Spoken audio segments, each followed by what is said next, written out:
So I want to just make a quick comment about the Haitian rebellion, the $5 gallon of gasoline riots. There have been riots that have been going on in Haiti for the last 5 or 6 days. They've actually dwindled down. Jack Guy LaFontaine had issued $5 gasoline. Essentially, it's a tax, but I don't know how you think of this. So it was subsidies. The government pays a whole shit ton of subsidies for gasoline to help make gasoline prices more affordable for the Haitian people. The Dominican Republic actually has higher gasoline prices than what Haiti does. But the International Monetary Fund said that in order for them to be able to borrow any money from the World Bank or whoever the international partners, whoever these fucking assholes Jovenel, Moise is talking to, they have to do two things. They got to, one, sell their state electricity, which they shouldn't do, and take away the subsidies for gasoline. So make it into a free market thing, right? Sell off all the assets and then allow the free market, the wonderful free market, take over. The big problem with this for Haiti is that Haiti is one of the most free market nations in the world, and they're one of the poorest. So they've done free market capitalism, and what, $2 a day for 60% of their people, so they have very poor wages. They would be happy with just a $2 minimum wage versus a $10 or $7 or $5.15 for those from the 90s. But they have no tariffs. They have no tariffs. They have all these NGOs. They have all these outside corporations. It's a free-for-all. That was the whole point of Martelly's government 5-6 years ago. But for 5 years, Haiti is open for business. Come one, come all, right? Come and invest your money, because that's the conventional wisdom. That's the Washington consensus. We are a free market economy. We believe in democracies, and we believe in free market economies, even though democracy and capitalism, are at opposed to each other. The corporations have a hierarchy. Democracy is ruled by the people. So what recently happened, Jack Guy resigned right before a no confidence vote by the Chamber of Deputies, which is one of the two houses of the legislature of Haiti. So Gary BoDeau is the star of this entire show, because Gary BoDeau had heard that this is coming from the Haitian people themselves. This is something you cannot, as a politician, you cannot ignore this. The Haitian people, when they took the subsidies away for the gasoline, and then gasoline jumped up by 30, 40, 50%, and they did it so sneaky too. They did it on a Friday. They did it on a Friday when Brazil versus Belgium, right? So white versus Latino. And then South America versus the Europeans. So they were expecting a Brazil win, and then the Haitian people would be so happy that they wouldn't even notice that their gasoline taxes just went up, or their gasoline, the total price of gasoline went up. So their gas went from $3 a gallon to $5 a gallon. So it's actually approximately it's $3 a gallon. $3 per gallon of gasoline here in the United States. So I would think that even the American people, it was about $5 there for a minute, and it seemed like we were on the verge of fucking flipping the fuck out. So this is a non-starter. This is a non-issue. And my worry with all of this is that the International Monetary Fund and the World Bank is still pushing for Jovenel Moise to go ahead and, take the subsidies away from the gasoline. You're going to have to find the money some other place. Keep those subsidies in place. You can't fuck with it. This is the Haitian people. They rebelled, okay? If you try to do this shit again, if you do the exact same fucking thing, this is a non-starter. Politically, the International Monetary Fund is still calling for the electricity, the state electric company, to be sold off, right? Because privatization has helped Haiti so wonderful, right? They're Republican, Washington consensus, they're free market, laissez-faire. They're very laissez-faire. Very, very laissez-faire. So they just need to what? Become more freer? That's the problem with Haiti, is that they're not free enough. The Haitian people need to take care of themselves. And this is coming from the people. Gary BoDeau, either Gary BoDeau was the one that was spreading the fervor because he was very pissed off about these things and he was criticizing the government, or he captured the rebellion and said, this is what the people want. And basically he's saying we're powerless. This is a leaderless movement. This is going all over, all over Haiti. Several cities were rebellion, burning tires. The Haitian people seem to really love to burn tires. So the Jack Guy government had resigned right before a no confidence vote. This just happened. So this just happened Saturday. So it's Monday, 2 days ago. 2 days ago, Jack Guy LaFontaine had resigned as the prime minister, and he had already submitted his resignation the day before to Jovenel Moise, who had accepted it. And it was because of the threat of the no confidence vote that would have gone to both houses eventually, but started from the Chamber of Deputies, and the president of the Chamber of Deputies is Gary BoDeau. So Gary BoDeau is the kingmaker. Gary BoDeau can choose whomever the fuck he wants to run Haiti. Hopefully he chooses a better person. The good thing about Jack Guy LaFontaine was that he was Jovenel Moise's right-hand man. He was just a doctor. He had no political experience, which kind of made him a perfect person to do as Jovenel Moise wanted him to do. Now they have an opportunity to, pick whoever the fuck they want to. And the prime minister... Haiti is a semi-presidential republic, so the president is the king. He gets to rule over everything for 4 years, no matter what. You can't. I think you probably can impeach him. So for crimes, you could probably impeach him, but there's no mechanism like the no confidence vote. You could get rid of prime ministers all day long. Jovenel Moise can get himself 4 or 5 prime ministers before his tenure is up, and actually that seems to be the best way to do it. But just because you fire the manager doesn't mean that your hamburgers don't have E. coli in them. Just because you fire the head coach, well, maybe there's something in the water in Denver, or maybe, there's just bigger systemic issues than the surface thing. So firing the manager isn't going to be necessary. You're going to have to fire the owner, perhaps. So if you don't turn on politics, politics is going to turn on you. Look at what's going on in Haiti. I also want to make a comparison between Haiti and Pueblo City, because Pueblo City, we have the same government. We could dissolve this government immediately, tomorrow. The next city council meeting, let's put up Sam Azad. Let's fire Sam Azad for the fucking poverty, okay? So the first thing we do is we've had perpetual poverty, actually for no homeless shelter. We don't have a homeless shelter, so we're going to push to have Sam Azad fired, and we're going to fire this government, and then we're going to find a new hire, and then that's going to be the new chief executive. So we could have been doing this the entire time, and since there's systemic issues, maybe just not every year, just go after the poor. Oh, who gives a shit about the poor? Somebody needs to give a shit about the poor. So every 10 years, I don't know, he's been in there for 5 years, but I'm just saying, what is possible? Let's go, this is a hypothetical thing, but it's kind of fun when I'm thinking about it out loud. But the next Monday is a city council meeting, so we go to city council. There's 7 of them. We say, hey, 4 of you guys need to vote Sam Azad out because of the perpetual poverty. We've had 25% poverty rate, and it's ridiculous. We haven't ever fixed this shit. What the fuck are you guys doing about it? He didn't do anything about it. Your time is up, and we're going to fire him. And then we're going to bring in somebody that is a poverty expert, a person that is focused on, they got a war on poverty. They got about 20, 30, 40, 50 ideas of what they could do to jumpstart this economy. Just a shit ton of good ideas, and they're just going to be, come on, Pueblo, let's do this thing. Get to work, everybody. Let's start our own businesses. Let's, clean this place up. Let's have dumpster parties where we all just throw trash together.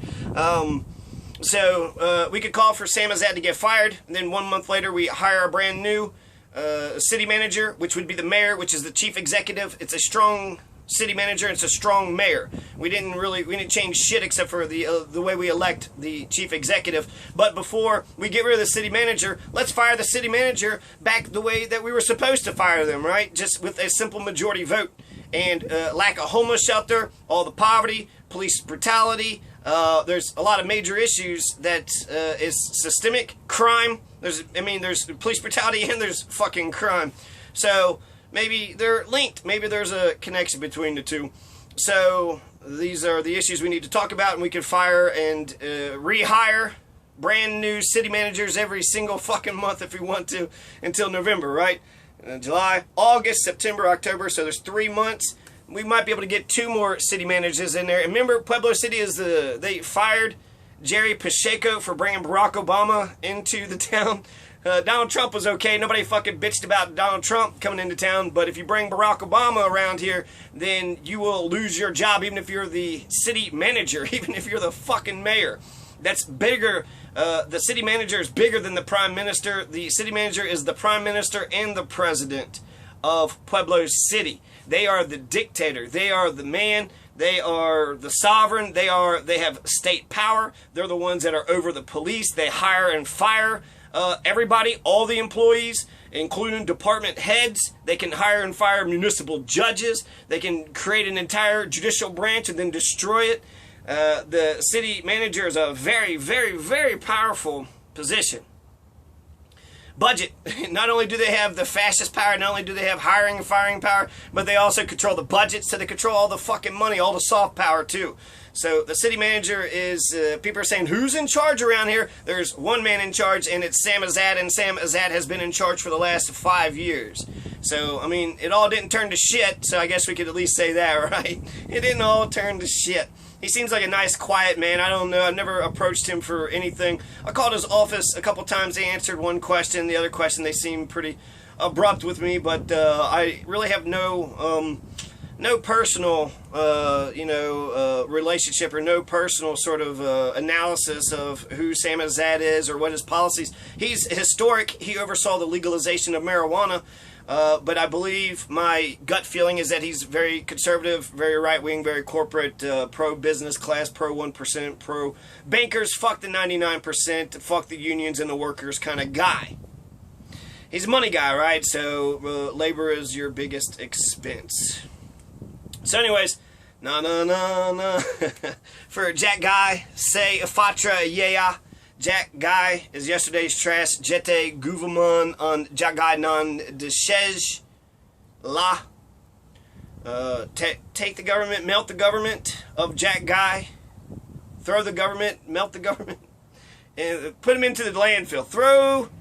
I think I said throw him into the landfill. Jete. What the hell is jete? Let's all learn together. Okay. But pete concession, map pete concession. So let's see, jete. There is a lot of good things about Creole that I like. There's no jete. What kind of dictionary is this? This doesn't have all the words. So, yeah. Will this rebellion turn into a full revolution? I don't know. Jovenel mentioned that there was no factories for Haiti. What the fuck is that about? Did I make my point? Let's see. Pueblo City could dissolve their government like the prime minister. They are the prime minister. I said the president. That's not right. They're the prime minister, not the president. So the city manager can be fired and this government can be dissolved. And until the city manager comes back, we don't have a government. We have de facto, we got basically the city council would be the government.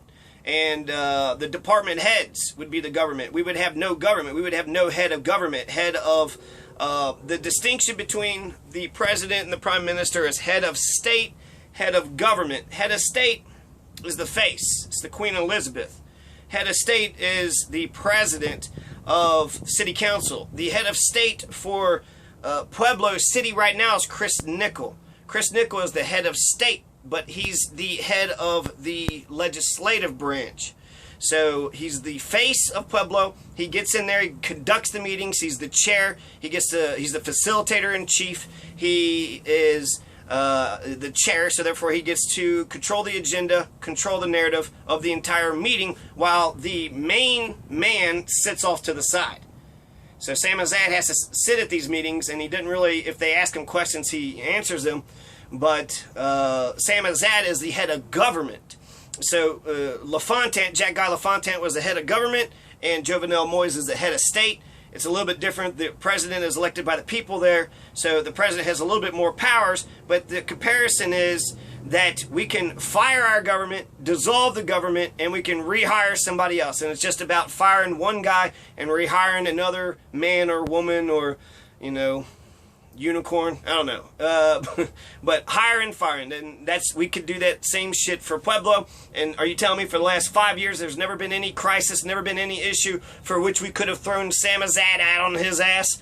Of course we could have. Of course we can have, and we still can't, and we probably should. Let's throw some money. They want to fuck up our election. Instant runoff voting is the ideal, best democracy that a presidential election could have. I don't want to be like Europe. I don't want to do the parliamentary thing. I like the presidential election. If you win, you get all the fucking power. But you got to win a fair election. And until we have a fair election, well, we got a 2-round Kyrgyzstan cutthroat election that they went ahead and voted for. So instant runoff voting is important enough for me to go move to a city to. Maine has it. Basalt has it. Telluride has it. So, yeah, Haiti, you need to get some factories for your windows and for automobiles. Get some factories. Haiti needs an industrial revolution. Haiti needs an industrial revolution first. You got to get some fucking factories. You missed that huge chapter. You got to start producing, mass producing a bunch of shit. A bunch of cheap shit like automobiles and windows. How are you not making your own cars and how are you not making your own windows? You should be making everything. And fuck the IMF and the World Bank. So, Pajam Blier, Moy Rimen Desaline, Daye Moon, Gay Moon. Haiti's mountains goes on for days. So, there's oil to take from Haiti. There's copper, there's calcium carbonate, Tums, bauxite, gold. There's gold in Haiti. Oh, there's a reason to exploit Haiti. There's arable land in Haiti. Oh, there's another reason. Land, that's for, like all the wars. Marble. So there's marble, that fancy rock. Hydropower. So because they have all those mountains, they got a lot of waterfalls. A lot of waterways. So they have a lot of potential for lots of things. Hydropower, solar power. And then these are the natural resources that these outside corporations want to monopolize on. In fact, Haiti shouldn't just protect their state-owned electricity. They should get all state-owned everything. State-owned copper, all these things I just mentioned. Their arable land, state land, office, state copper, state gold, state marble, state hydropower, state calcium carbonate, and state bauxite, and produce, use those raw materials to go into the brand new factories that you're going to be producing. Get a monopoly on your raw materials because those raw materials are Haiti's and therefore they're the Haitian people's. It is part of their country and it should go to all the people. It shouldn't go to outside international corporations. So I think that's ultimately a couple things. He was in there for a year or so. They've been trying to get 24-hour electricity. Jovenel Moise, as soon as he got in there, he appointed him 15 days after he assumed the presidency on February 22nd, 2017. He was appointed Prime Minister February 22nd, 2017, and then he presented his cabinet on March 13th, 2017. Once he got the vote of confidence from the Senate on March 16th, then the Chamber of Deputies on March 21st, with 95 votes for, 6 against, with 2 abstentions. Then he became the president the day he won the vote of confidence from the Chamber of Deputies. His position as Prime Minister is his debut in political life, and now he is gone. Before the Chamber of Deputies, like I said, Gary BoDeau was the superstar of this. He realized what was going on with Haiti, with the Haitian people. He saw that they were mad. They're in rebellion over this. The International Monetary Fund and the World Bank is still pushing Jovenel Moise to do this. But if he has any political sense whatsoever, he's not going to allow this rebellion turn into a full-on revolution. He will never question the idea of whether or not the Haitian government should subsidize gasoline. Of course, the Haitian people deserve $3 gas. I remember a time when gas was only $1. So I think it's fucking bullshit that it's $3, $5 of gasoline. That's fucking ridiculous. That is some bullshit. $5 fucking for a gallon of gasoline. We're the fucking empire. They use our money as reserve currency. And that's the whole point of all these fucking wars, all these oil guys and shit. Right? The oil companies make record profits. And here we're going to have to pay $5 gasoline? Get the fuck out of here. I ain't paying no fucking $5 gallon gasoline too. So that would piss me off. And you know, they're much poorer. So I think that's about it. I guess I could do the date of it. So I said 2 days ago, so that would be July 14th. The riots began July 6th. That's when he put out his thing. 24 hours, he rescinded it, but Jack Guy said until further notice. So he didn't mean to get rid of the gasoline tax forever. He was going to bring it right back so the Haitian people saw through that fucking bullshit. they call the Chamber of Deputies the lower house. It's actually the upper house to me because that's the house of the people. It's sort of a, the House of Lords and the House of Commoners, the Senate versus the representatives, because there's so many more representatives. It seems like it'd be, more of a circus versus the elite Senate who got their shit together, but that's not always the case. If you have 100 assholes and 400 people, pleasing people, then I think that they got leadership, right? So both houses have leadership, and they got a leader, so they can be represented in one person. So to me, the Chamber of Deputies is the upper house because the commoners are better than the elites. The elites are the fucking lower house. And it was the Chamber of Deputies. It was the so-called lower house, but it was the common people. Gary BoDeau, who represents the face, the president of the Chamber of Deputies, the house for the legislative house of the commoners, of the regular average Haitian people. He called for a no confidence vote on Saturday, July 14th. Right before they called the vote, the Jack guy goes up there and say, look, I already handed in my resignation, so you don't even have to do this. And then actually Gary BoDeau was criticized because they didn't go through with the vote anyways. He had already resigned so that he got the objective, and then once he got that objective, he was okay with not, further humiliating Jack Guy LaFontaine. And so Gary BoDeau actually got attacked from the left. He actually got attacked. People wanted to be official. They wanted to put their vote on record, on the official record, as saying that they did not want Jack Guy to be the Prime Minister of Haiti anymore. So he already, they didn't do the no confidence vote. The no confidence vote didn't happen because Jack Guy LaFontaine resigned just in the nick of time, at this no confidence vote of the Chamber of Deputies. And then he gave a speech about how he tried his best, he did what he could. And you know what? I think Jack Guy LaFontaine will go down as a good man who did his best. He tried to do these gasoline things, and he probably is falling on a sword. He's Jovenel Moïse's guy. This is a Jovenel Moïse decision. Jovenel Moïse fucked up. But now that you can put it on Jack Guy LaFontaine, now we can heal as a nation, and we can move on. But you can't go back to, trying to tax the gasoline tax, $3 a gasoline. That's ridiculous. In fact, I think we should have $1 gasoline, $1 a gallon of gasoline here in the U.S., and we should, what's the point of being an empire and having the world's reserve currency if we don't get any benefits from it? So, but $5 gas, that's not good enough for America. It's not good enough for Haiti. So the Haitian people is right about that. The politicians should never fuck with the subsidies for the gasoline ever in their fucking lives, and they shouldn't even listen to the IMF. They should actually stop listening to the international, everybody. So just develop Haiti for Haiti. Haiti's got its own resources. They have cheap labor. They have all those bauxite, copper, calcium carbonate, gold, marble, hydropower, arable land. So they could grow all the fucking marijuana, all the poppies in the world. So all those mountains, all that rock, they got a lot of shit going on in Haiti. Haiti can develop themselves for themselves. They don't need to rely on international anybody. Put up a tariff, put up big walls. That's how the Asian tigers got started. That's how the United States got started. The Haitian people need their own industrial revolution. So, yeah. I don't know if I'm happy or sad about any of this. It's just the consequence of the Haitian people. I heard 7 people had died. The Best Western was being under attack. The Best Western was set on fire, and there was just a bunch of pandemonium, I guess, anywhere and everywhere. And so I don't like that. I don't like when innocent people are killed. I don't know who those 7 people are, but they are martyrs to the democracy. They are martyrs to the government. And because I think actually when people start dying, that's when people take notice. So it could have been very much those 7 people who died that was the reason why Gary BoDeau and the Chamber of Deputies and Jack Guy LaFontaine resigned, and Jovenel Moïse accepted it.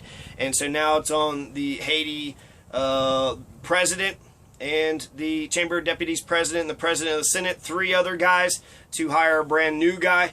So take a month to do it, but right now you don't actually have a head of government. So there is no government. Jovenel Moïse would be the government. So he was always the government anyways. but you don't have the head of government anymore. So the guy who does the day-to-day bullshit, while Jovenel Moise gets to go schmooze. So that's, I guess that would be the biggest consequence for Moise, is that he's got to stick it in Haiti, and he's got to try to make the Haitian people like him again, and he's got to do some internal shit. Quit going to Taiwan, China, and all these other fucking countries to try to schmooze with all these world leaders to get loans, when you could probably, you know, figure some shit out in your own borders. So that's the biggest thing. Jovenel Moise has to stay in Haiti in order to govern. He won't be able to get out and about as much as he was able to do until he finds his brand new prime minister. And, you know, get a smart guy. Get a smart guy. Get a, I don't know. We'll see what happens. I don't know. Basically, it's all about who this next person in line, who's going to be the next prime minister of Haiti. That's the biggest question for the nation of Haiti right now. So, peace.